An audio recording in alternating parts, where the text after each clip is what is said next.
ലോക ചാപ്റ്റർ 1 ചന്ദ്ര. ഇതിന്റെ ഡയറക്ഷൻ ചെയ്തിരിക്കുന്നത് ഡൊമിനിക് അരുൺ, അതേപോലെ ഡിഒപി ചെയ്തിരിക്കുന്നത് നിമിഷ് രവി, എഡിറ്റർ ചമൻ ചാക്കോ. ഇതിന്റെ BGM ചെയ്തിരിക്കുന്നത് ജെയ്ക്സ് ബിജോയാണ്. ഇതൊരു ഫീമെയിൽ ഓറിയന്റഡ് പടം കേട്ടോ. ഇതിന്റെ മെയിൻ ക്യാരക്ടർ ചെയ്തിരിക്കുന്നത് കല്യാണി പ്രിയദർശൻ, അതേപോലെ കൂടെ നസ്രീൻ കപൂർ ഉണ്ട്, ചന്തു സലീം കുമാർ ഉണ്ട്, അരുൺ കുര്യൻ ഉണ്ട്, അതേപോലെ വില്ലൻ ടച്ച് ആയിട്ട് സാൻഡി മാസ്റ്റർ, എന്തിന്റെ മാസ്റ്ററാന്ന് തോന്നുന്നു, സാൻഡി മാസ്റ്റർ ഉണ്ട്, അതേപോലെ അരുൺ കുര്യൻ ഉണ്ട്, ചന്തു സലീം കുമാർ ഉണ്ട്. ഓക്കെ, ഇവരൊക്കെയാണ് മെയിൻ ക്യാരക്ടറായിട്ട് അഭിനയിച്ചിരിക്കുന്നത്. പിന്നെ കുറെ ക്യാമിയോ റോൾ ചെയ്തിട്ടുണ്ട്.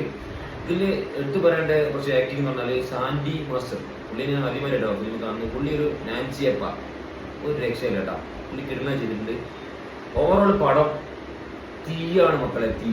ഞാൻ അടുത്ത കണ്ട പടത്തിൽ വെച്ചിട്ട് ഏറ്റവും കിടിലൻ പടം. ഇതിന്റെ മെയിൻ ക്യാരക്ടർ ചെയ്തിരിക്കുന്നത് കല്യാണി പ്രിയദർശന, ലേഡീസ് എന്താ പറയാ നായിക പ്രാധാന്യമുള്ള പടാട്ടോ. കല്യാണി പ്രിയദർശൻ ഒന്നും പറയാനില്ല, അത്രയും കിടിലനായി ചെയ്തിട്ടുണ്ട്. അതേപോലെ കൂടെ നസ്രീൻ കപൂർ, ചന്തു സലീം കുമാർ, അരുൺ കുര്യൻ ഒക്കെയാണ് കൂടെ അഭിനയിച്ചിരിക്കുന്നത് മെയിൻ ഫ്രണ്ട്സ് ആയിട്ട്.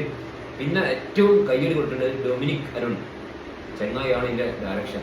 ഇതിന്റെ അകത്ത് പുള്ളിന്റെ മേക്കിംഗ് മക്കളെ ഒരു രക്ഷയില്ല. 30 കോടി ബജറ്റിൽ വേഫറൽ ഫിലിംസ് ദുൽഖറിന്റെ പ്രൊഡക്ഷൻ ചെയ്ത പടാട്ടോ. 30 കോടി നിർമ്മിച്ചിട്ട് ചെയ്ത പടാട്ടോ. ഒരു 300 കോടിന്റെ മതിപ്പുണ്ട്. ഒരുപാട് തമിഴ് പടങ്ങൾ നിങ്ങൾ കാണുന്നുണ്ടാവും, 200 കോടി 300 കോടി എന്നൊക്കെ പറഞ്ഞ ചവറ പടങ്ങൾ, കുറെ ഗ്രാഫിക്സ് ആടെ ഇവിടെ കുത്തിക്കയറ്റി. ഇതാവുന്നല്ല, ഇത് 30 കോടി ബജറ്റിൽ ഹോളിവുഡ് പടം, മലയാളത്തിന്റെ ഹോളിവുഡ് ടച്ചിലൊരു പടം എന്ന് പറയും. കാരണം അത്രയും കിടില പടം, മേക്കിംഗ് ഒന്നും രക്ഷയല്ല.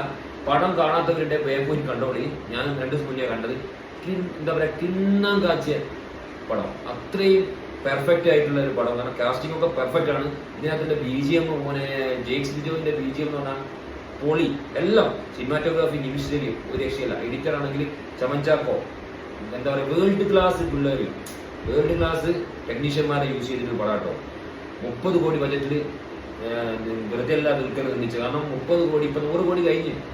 ഇതിനകത്ത് പിന്നെ എടുത്ത് പറയാനുള്ളത് ചന്തു സലീം കുമാറിനെ ഞാൻ പ്രതീക്ഷിച്ചില്ല. കാരണം കൂടെ ഒരു നസ്രീന്റെ കൂടെ എപ്പോൾ കൂടുതൽ ചെയ്യുന്നുണ്ട്. പുള്ളി അടിപൊളിയായി ചെയ്യുന്നുണ്ട്. പുള്ളിന്റെ പെർഫോമൻസ് മഞ്ഞുമൽ ബോയ്സിനെക്കാൾ എത്രയോ ബെറ്റർ ആയിട്ട് പുള്ളി ഇമ്പ്രൂവ് ആയി ചെയ്യുന്നുണ്ട്. നസ്രീൻ കപൂർ പിന്നെ ഓൾറെഡി അവന്റെ കോമിക് റോൾ, അവന് എന്താ പറയുക സാധാരണ കോമഡി അല്ലേ, അത് തന്നെയാണ് ഇവിടെ തന്നെ കൊടുത്തിരിക്കുന്നത്. പിന്നെ കല്യാണി പ്രിയദർശൻ ആണല്ലോ നായിക, ശരിക്കും മെയിൻ ക്യാരക്ടർ കല്യാണി പ്രിയദർശൻ ആണല്ലോ.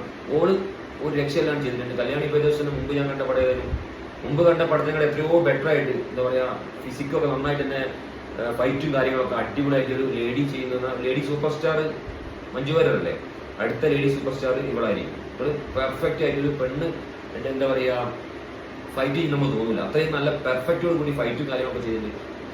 പിന്നെ പറയാനുള്ളത്, ഇതിനകത്ത് ശരത് സഭ എന്നൊരു നടനുണ്ട്, ചങ്ങായി എളുപ്പം മലയാള ഫിലിമിലുണ്ട്. പുള്ളി കുറെ സീനുണ്ട്, വില്ലൻ ടച്ചാണ്. പുള്ളി ക്യാരക്ടർ പിടിച്ചിട്ടുണ്ടല്ലോ, സ്വാധീനം ചെയ്തിട്ടുണ്ട്.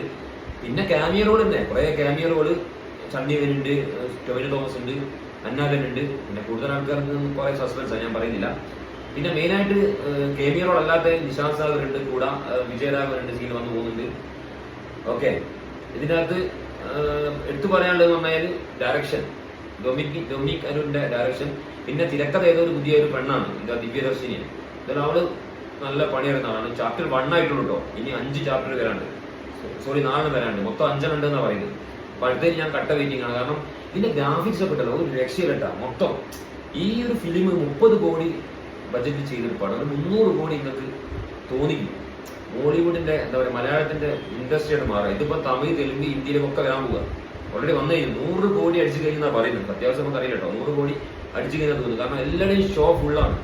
ഒരു നിമിഷം പോലും നിങ്ങൾക്ക് എന്താ പറയാ മടുപ്പ് വരില്ല, അത്രയും നമുക്ക് സാറ്റിസ്ഫാക്ഷൻ ലെവലാണ്. കാരണം പിന്നെ വേറൊരു കാര്യം പറയാന്ന് വെച്ചാൽ, ഫിലിം കഴിഞ്ഞതിന് ശേഷം കഴിഞ്ഞിട്ട് നിങ്ങൾ എന്ത് ചെയ്യരുത്, പേര് എഴുതി കാണിക്കുമ്പോൾ ഓടരുത്. 10 മിനിറ്റ് ആണ് നിൽക്കുക, 5-10 മിനിറ്റ് നിൽക്കുക. സസ്പെൻസ് ആട്ടോ, അടിപൊളി സസ്പെൻസ് അവിടെ ഉണ്ട്. അവിടെ നിന്ന് ആരും ഓടരുത്. പിന്നെ പറയാനുള്ളതെന്ന് വെച്ച് കഴിഞ്ഞാൽ 2 മണിക്കൂർ 35 മിനിറ്റ് ഉണ്ട് പടം. പക്ഷെ നമുക്ക് ഒരു തവണ പോലും നമുക്ക് ഇറങ്ങി ഓടാൻ അങ്ങനെ ഒരു മടുപ്പ് ഫീൽ ചെയ്യില്ല. ഫസ്റ്റ് ഹാഫ് ഒക്കെ ഉണ്ടല്ലോ, തീയാണ്, തീ പിന്നം വെച്ച് നമ്മൾ തീയായിട്ട് ഫയറായിട്ട് പോവുക. സെക്കൻഡ് ഹാഫ് നമ്മൾ തുടർന്ന് നമ്മൾ അറിയില്ല.